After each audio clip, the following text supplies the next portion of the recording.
রাত 10টা বেজে গেছে। রাফি কলেজ থেকে বের হয়েছে। আজ তার একটু দেরি হয়ে গেছে। বন্ধুরা আগেই চলে গেছে। রাফি একাই ছিল। সে বাস ধরার জন্য রাস্তার ধারে দাঁড়িয়ে আছে। চারপাশে অনেকটা ফাঁকা। কিছু দোকানপাট বন্ধ হয়ে গেছে। রাস্তার আলোগুলো কেমন যেন কম জ্বলছে। এই রুটে রাতে শুধু একটা বাস চলে, 12 নম্বর শেষ বাস। রাফি সেই বাসের জন্য অপেক্ষা করছিল। কিছুক্ষণ পর সে দূরে আলো দেখতে পেল। বাসটা ধীরে ধীরে তার দিকে এগিয়ে এলো। কিন্তু বাসটা একেবারে ফাঁকা। কোনো যাত্রী নেই, এমনকি কন্ডাক্টরও নেই। শুধু একজন লোক বাস চালাচ্ছে। সে সামনে মুখ ফিরিয়ে বসে আছে। তার মুখটা স্পষ্ট দেখা যাচ্ছে না। রাফি একটু ভয় পেয়েছিল। তবুও বাস না ধরলে বাসায় যাওয়া যাবে না, তাই সে উঠে পড়ল।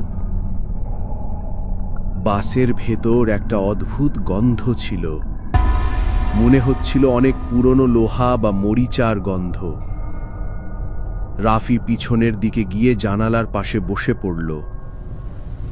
বাস চলতে লাগল।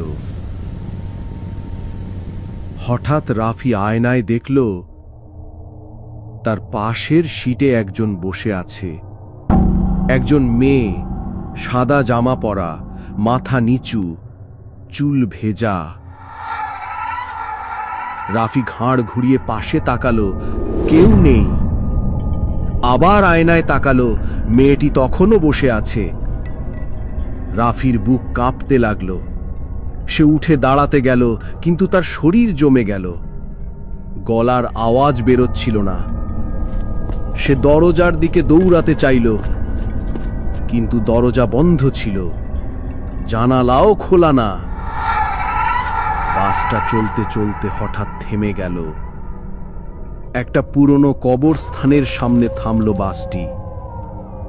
চালক তখন প্রথমবারের মতো ঘুরে তাকালো। রাফি স্তব্ধ হয়ে গেল। চালকের মুখ ছিল না। মুখের জায়গায় ছিল শুধু ফাঁকা একটা কালো গর্ত। পিছন থেকে ঠান্ডা একটা নিঃশ্বাস রাফির ঘাড়ে লাগল। একটা ভয়ঙ্কর কণ্ঠ ভেসে এলো, তুমি নামছো না, আর নামতে পারবেও না।